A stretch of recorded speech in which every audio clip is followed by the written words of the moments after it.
that well as well. Yeah. And the government can do all these things, but fundamentally it requires the entrepreneurs to just keep going, to be not content with building the £100 million business and then the £1 billion business, but just to keep growing.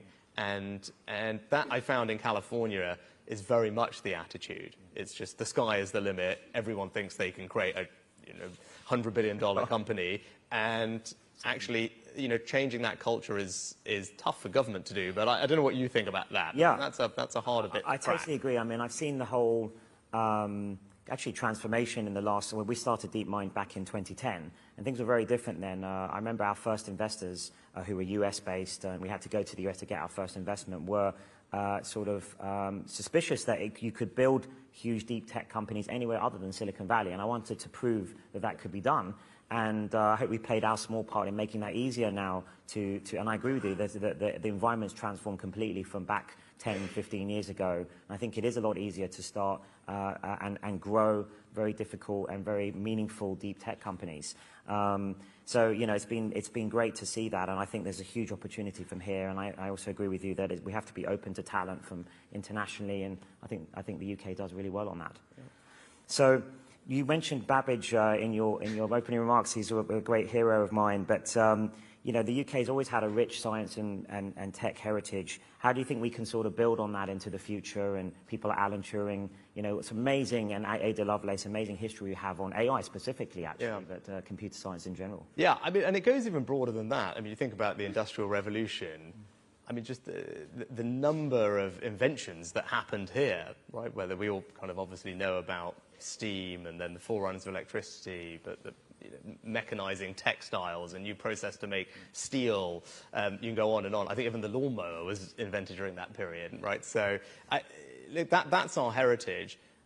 I think actually the slightly kind of the more interesting things, if I think about going forward, are twofold. One is our approach to regulation. I think there's always, when it comes to technology and new businesses, this balance to be struck between regulation that supports innovation but puts appropriate protection in place. And I just think the UK has a track record of getting that balance right, and not everyone does. But I think the other thing, which probably is only going to become more important, is the fact that we're also a global powerhouse when it comes to the creative side of things. And the creative industries in the UK are going like gangbusters. I mean, growing twice as fast as the economy. You think the amount of awards we're winning, post-production, pre-production, you name it. I mean, this is a creative industries powerhouse, and not just film and TV, but everything on advertising, marketing, and all the rest, gaming, as you mentioned. And actually, I just think as technology infuses the creative industries far more than it has in the past, again, that just plays to our strengths, because there are very few countries, if any, which punch at the weight that we do when it comes to creative industries, and I think that is a unique strength that we have, actually. Yeah, I agree. And just going back to what you said earlier of also it's just about having the ambition to play at that global stage. I think that's something all the entrepreneurs in the audience can do more of. And again, I think probably something you learned over at Stanford and Silicon Valley, and I've been learning as well since interacting with Google. And just we have all the ingredients here. We've got amazing world-class universities, incredible talent pool, incredible heritage. We've just got to go for it. Yeah, I think that's right. It's about confidence, right? It's about ambition, having the confidence that you can realize those ambitions. And success breeds success. Your example, DeepMind's example, will hopefully inspire others maybe here today. And when we're here in a couple of years' time, we'll be celebrating the next DeepMind. That's how this is meant to work, right? Exactly. So AI is, we've been talking about AI is obviously a huge strength for the UK, but of course we're also very good at many other technologies too. What other things excite you? So I think the things, if I think about the big growth industries in tech, AI, semiconductors, we talked about engineering, biology, quantum. Those are probably the tech sectors that I think we need to make sure we're well positioned for, and I believe we are. Of all of those, I think probably life sciences is the one that is particularly exciting. And yes, we have Europe's biggest life sciences industry. We've got an incredible research base. But you saw during the pandemic, not only were we able to create a vaccine here, we also had a regulator that meant that we were the first place to approve a vaccine as well, and it showed that the agility that I think the UK is known for. And then you combine that with the unique strengths we have with the biobank and genomic sequencing. I mean, you know this probably better than me, so it'd be interesting to get your perspective. When I talk to people around the world, that's an asset, the biobank with its 500,000 high-quality database, and our strength in genomic sequencing, it doesn't exist anywhere, right? So when you think about drug discovery or how can we push the boundary of what's possible in health, combined with what you've done at AlphaFold, that seems to me to be incredibly exciting. But look, this very well. Sure. No, I 100% agree with you. I think that is the most exciting opportunity, both, commercially and also for the good of the world, is what we like to call digital biology. I mean, the advent of a new era where you can do a lot of the exploration work in silico with things like AlphaFold. And we spun out a new company called Isomorphic to sort of build on AlphaFold. AlphaFold is, finds the structures of proteins, but that's only one small part of drug discovery. But I think that AI technologies and computational technologies are going to revolutionize drug discovery and healthcare over the next decade. So we're well positioned, I think, in the UK to take advantage of that. Yeah, and it's what you were saying earlier. It's the application of things like AI to all these other industries, and it so happens that we're pretty good in some of these other areas. Yes. So when you put those strengths together, I think great things can happen here that are not just good for the economy, right? As you said, it's great, creates jobs, creates prosperity, but these are things that can transform society. I mean, that's what's incredibly exciting. Yeah, fantastic. Great. Well, I think we got a few questions from the audience. Yeah, so we got some time to take some questions from the audience as well. So let's crack on. Who's got some questions? Anybody? Yes. Do you want to introduce yourselves as well? Hi there, I'm Laura. Thank you so much for that address. Prime Minister, thank you for your incredibly modern and innovative approach. Demis, you have global impact, and yet we're so lucky to have you in the UK, so thank you for choosing the UK to build your business. My question is one around scale and pace of innovation and the regulatory framework. So we know that because of the pace and the scale, international collaboration, as we saw with the vaccines, international collaboration is so vital for our UK businesses to drive and adopt, modern technologies, not just AI, but the ones you mentioned before. So how in the UK are we planning to embed a regulatory framework that can drive innovation and yet at the same time balance, I think, some changing regulatory dynamics globally? Zora, thanks. It's not a formula, right? But your question is exactly right, and it's what I touched on. It's getting this balance right between protection and safety and guardrails, but not throwing the baby out with the bathwater and making sure that we continue to promote innovation. Now, I said it's not a formula. It's just a way that we approach these things. I think it comes, as I said, it probably stretches all the way back to the Enlightenment, right? The Industrial Revolution and our approach to these things, which is probably just in our cultural DNA, which is a great asset for the UK. But I think we approach things with a principles first logic, which I think is right, and I think that really helps us get the regulation right. I think we're big on engagement, right? And, you're sitting next to Chloe, who's superb.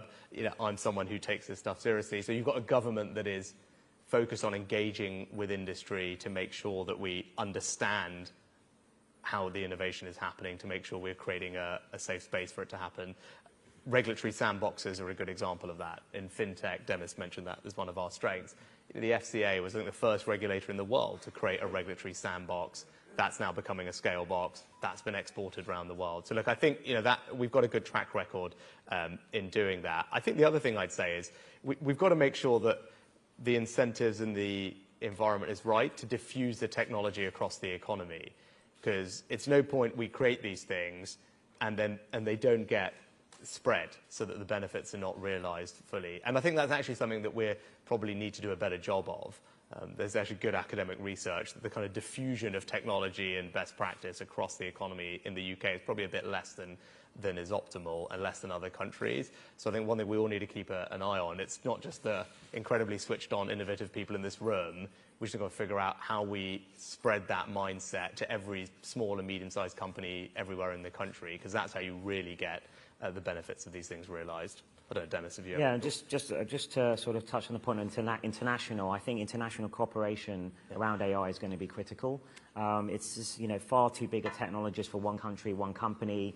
We all need to come round to discuss this and to make sure we reap the benefits and minimise the risks. And I'm really pleased the Prime Minister is supporting the Global Summit, and in the autumn, we'll hopefully bring together world experts from academia, industry and government together to talk about these important topics. But I think it's the first step in an important journey here. Thank you. Right. We got any other questions? Who have we got? Everything there. Is it lady there? Yes. Yeah, hi, good morning, Prime Minister. Thank you, Demis, as well. I'm Erin Platts, CEO of the HSBC Innovation Banking in the UK. So a very special day for us as we launch our new brand.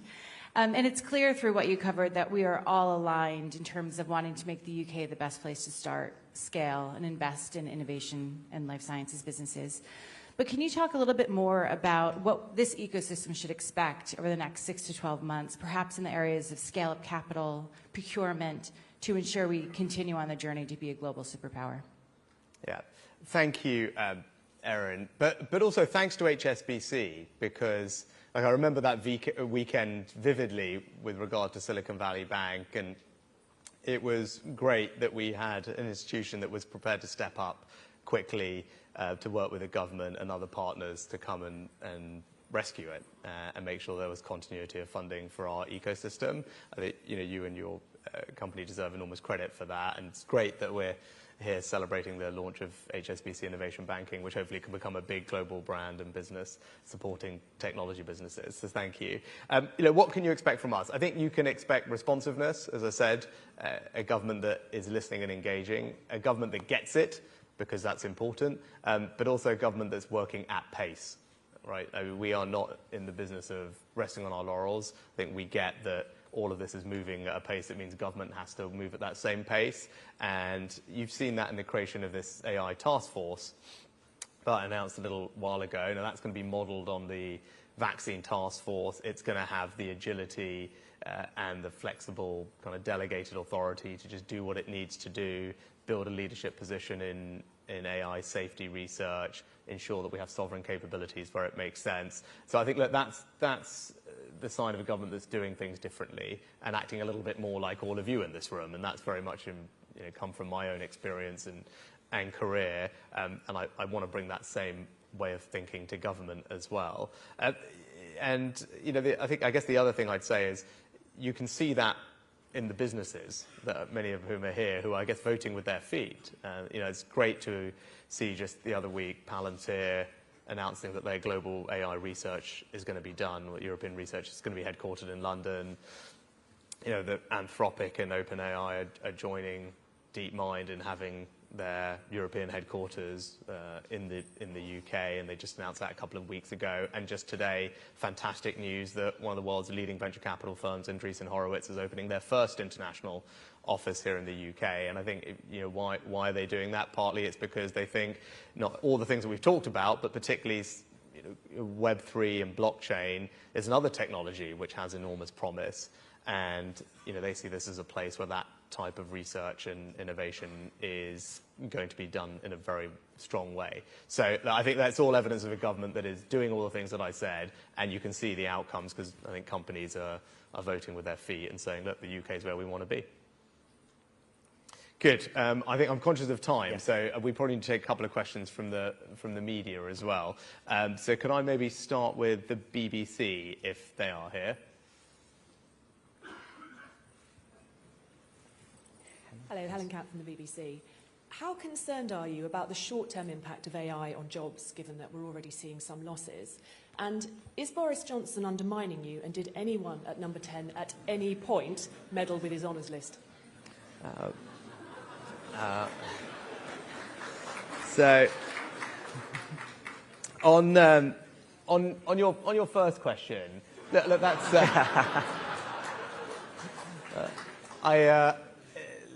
look, it's an obvious, when we think about the risks of AI and what are people worried about, obviously, people's concern is for jobs, and you've had announcements where it started for the first time, AI is being associated with how companies are reforming or restructuring their workforces. So obviously that's going to be anxious for people. Look, we've grappled with these things in the past. I think MIT had an interesting study that they'd done where they looked at all the jobs of today and discovered that I think 60% plus didn't exist 30, 40 years ago. And it's to give you a sense of something that we've had to grapple with before. Look, I think what does that mean? It means governments have to ensure that everyone has access to education and skills at every point in their lives. And that's what we're doing. We're changing how we fund education. So it's not something that we think of as just something that stops when you finish school or college. It's something that you'll have to come back to and will want to come back to over the course of your entire career. and dip in and out of. So I think that's incredibly important, plus making sure people in the first place are set up to participate in this new economy that is more focused on technological skills, and that's why I'm very passionate about making sure people study maths to 18. I think that, it's something where we're international outlier in not doing that, and I think we need to do a better job of that for all the benefits it will bring, including in the creative industries that I talked about, where the jobs are becoming even more quantitative as well. And look, when it comes to honours and Boris Johnson, look, Boris Johnson asked me to do something that I wasn't prepared to do, because I didn't think it was right. That was to either overrule the HOLAC committee or to make promises with people. Now, I wasn't prepared to do that. As I said, I didn't think it was right. And if people don't like that, then tough. When I got this job, when I got this job, I said I was going to do things differently because I wanted to change politics. And that's what I'm doing. And I'm also keen to make sure that we change how our country works. And that's what I'm here talking about today, making sure that we can grow our economy, that we can maintain our leadership in the innovative industries of the future. Why? Because it's going to create jobs for people, it's going to spread opportunity around, and it has the potential, as we've been discussing, to transform people's lives. And as Prime Minister, I want to make sure that that happens, because I want to make sure that I improve everyone's lives in this country and do it in a way that is right and is in accordance with my values.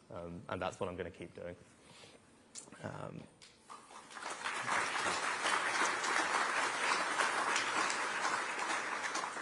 I think next we've got the Times. Thank you, Prime Minister. Mark Selman from the Times. We are hosting this summit in the autumn about AI safety. Do you believe that existential risk is a reality in terms of one of the risks of AI eventually down the track? Yeah, look, I think I'm sitting next to someone who's much better placed to answer this than me, Mark, so I'll let Demis comment on that. Look, I think there's a range of concerns people have. One is the socioeconomic impact that we just talked about, the impact on people's jobs. And then there's obviously risks around misuse, right? How do people use AI to do things that are bad? And people have always used technology to do bad things. That's not a new thing. We just need to be alert to that. There's kind of what we call tool use, and AI is a capability that provides new opportunities for malicious actors. And then there's what, I guess, technologists like Demis would call capability overhang, which speaks to the kind of last category of risks that then start to trend into a space where people are talking about very significant risks that some would call existential, others would say alongside things like pandemics and nuclear war. And that's obviously concerning. And that's why I think it's important that we put guardrails in place to make sure that we develop and exploit this technology in a way that's safe and that is secure.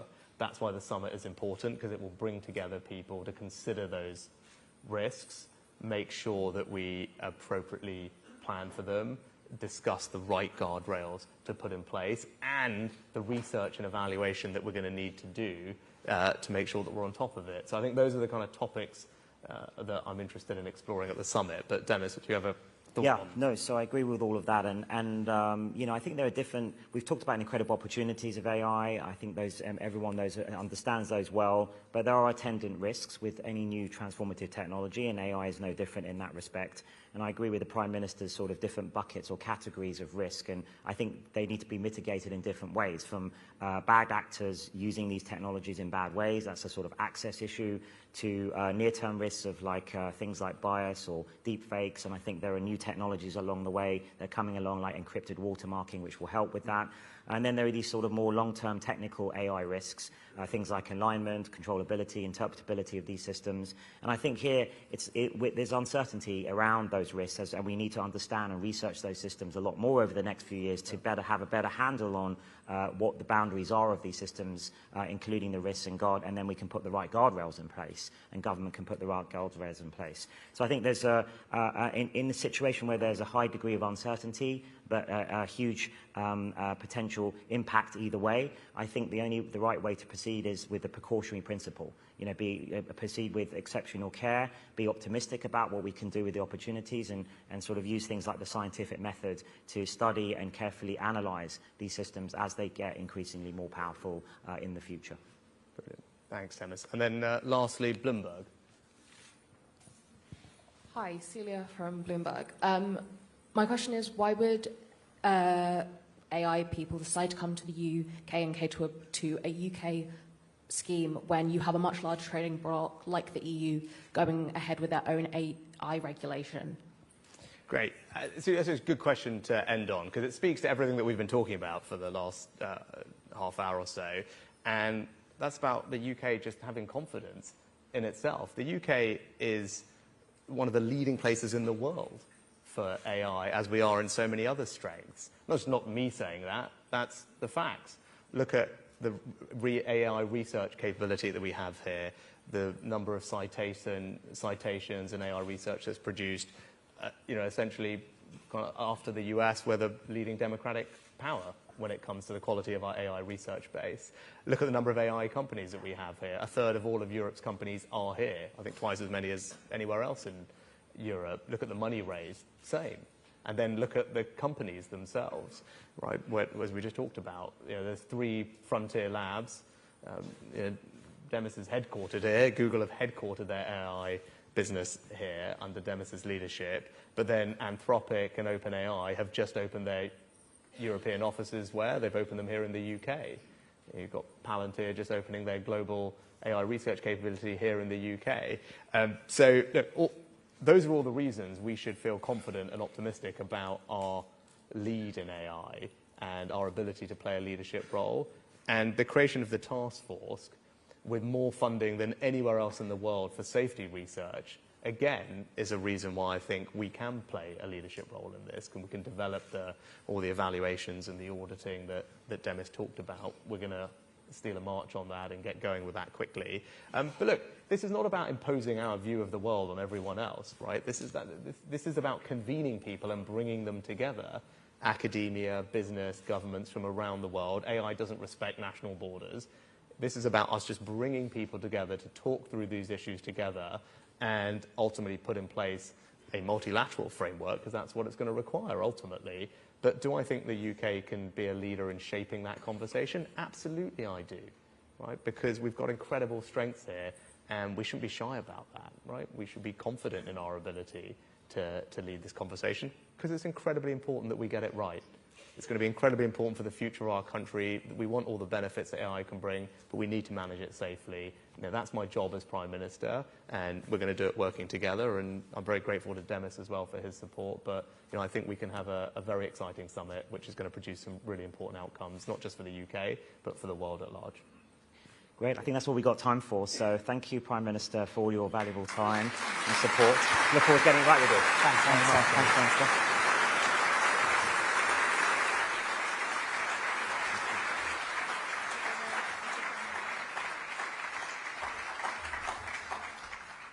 Gosh, what an honour to have both the Prime Minister but also Demis Hassabis from DeepMind. What an inspiring conversation around how AI and innovation is shaping our future economy, our future society. And also the real commitment the government's making to responsible AI. I think everybody in this room is probably very much with them on that. And Demis spoke about the importance of the international cooperation. And that's why we're bringing everyone together here at London Tech Week, with over 50 countries represented this week at London Tech Week. So we're very, very much behind that agenda of international collaboration. I remember when we first co-created London Tech Week in 2014 in a really small venue in Shoreditch, probably about 150 people.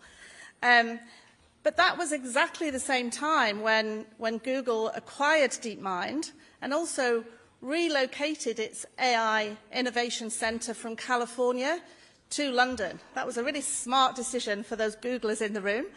Now we have over 1,300 AI companies in London. So we're having this phenomenal growth. So really thrilled to hear about the summit later this year as well. So my name's Janet Coyle. I'm the Managing Director for Grow London within London & Partners. So we help tech companies, global tech companies, scale-ups from all over the world to connect into the ecosystem here, to scale their businesses, to access the finance, access the talent, and to go on and to win international business. I'm really excited about this week for 3 reasons. Firstly, because Carolyn mentioned earlier, the sheer scale of what London Tech Week has become. Over 350 speakers. There's so much content for you all to enjoy. Over 50 countries represented. Over 30,000 delegates. So that's exciting on its own. But secondly, we're doing a little bit of a London City takeover. There's fringe events happening all across London, across the London boroughs. So do try, if you've got time, just to explore what's going on outside of the QE2 campus as well. And thirdly, because we have a government and also a mayor's office who are very committed to the technology sector and are very committed to the whole week of London Tech Week.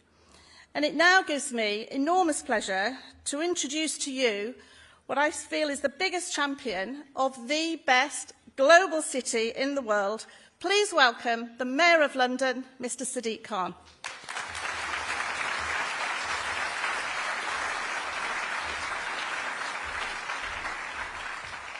Well, thank you, Janet, not just for your kind words, but for the incredible work you and the dedicated team at London & Partners do for our city and our country.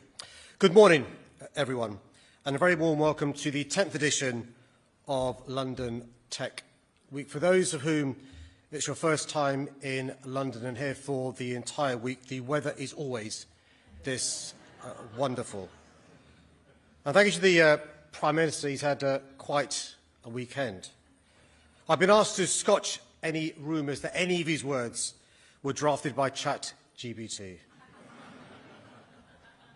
It was also fascinating to get Demis's insight this morning, himself a founder of a local startup that went on to become a global success. I'm very proud that London Tech Week goes from strength to strength year on, year out, year in, year out, and has become a symbol of our ever-growing power in global tech. And long may that trend continue. It was Abraham Lincoln who once said, "The best way to predict your future is to create it." It's a spirit that our city embraces. Indeed, London has always been a cradle of innovation. One of our greatest daughters pioneered computing science. One of our greatest sons gifted us the World Wide Web. And now a new generation are busy making their mark. What began life as a handful of startups on Silicon Roundabout in East London has grown to become one of the most influential tech hubs in the world. That success has pollinated across our capital, a fintech cluster in Canary Wharf, the West London Innovation District, here east in the Olympic Park, the Knowledge Quarter. Today, the world's biggest tech companies have come to be part of the story. Of course, none of this happened by chance. We're here in Westminster, home to our legislators, the Square Mile and Canary Wharf, home to our financiers, a short tube ride away, part of a public transport network that's the envy of all. World-leading universities, more than 300 languages spoken, and most importantly, our people, highly skilled, highly motivated, drawn from everywhere, renowned as the best anywhere. The result? London's offer to tech innovators, investors, business leaders is unrivaled. And with the ambition and enterprise you bring, we've become the most attractive city to start up or scale up a tech business. And now, the most high-tech city in the world. You know, London has attracted more new international tech companies and foreign direct investment than any other global city in the past decade. So, my message to you all is this. If you're a stranger and thinking about making a home in London, I promise that you won't feel a stranger for long. Our tech community is open, inclusive, and we have a range of bespoke support to help you get settled. And if you're already part of the family, now is the time to grow.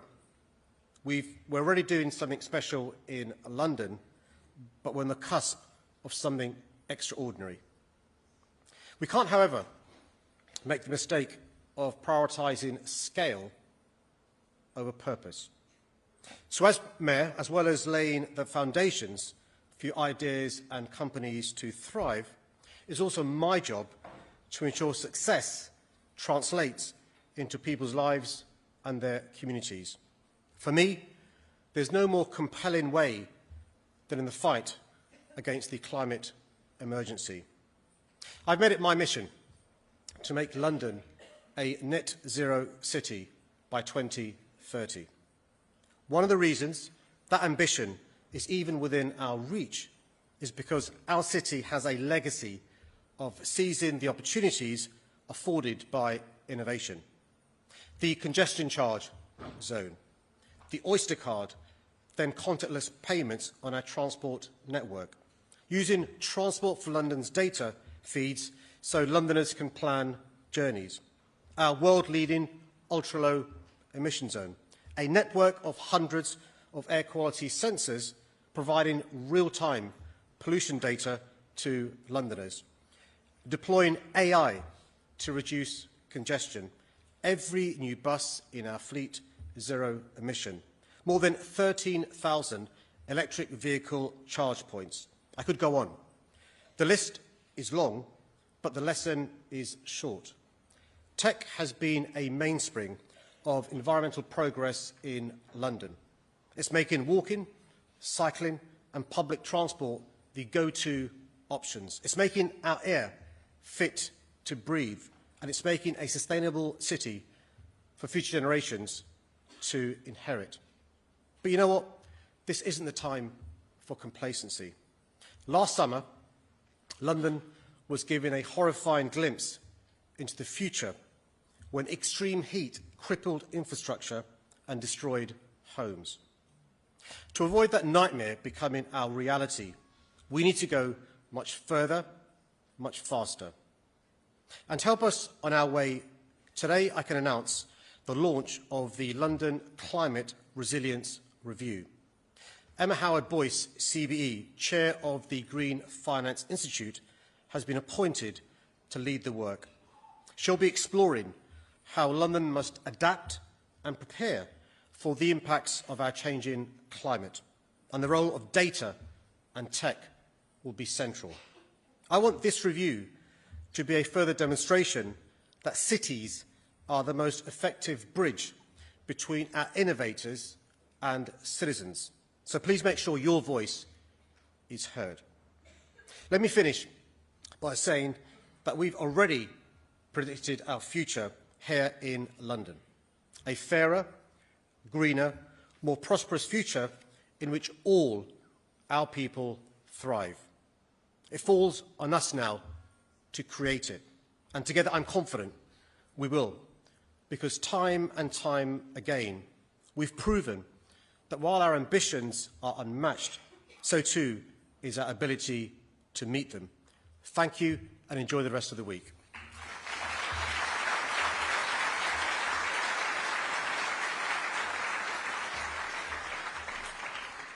Thank you, Mayor Khan.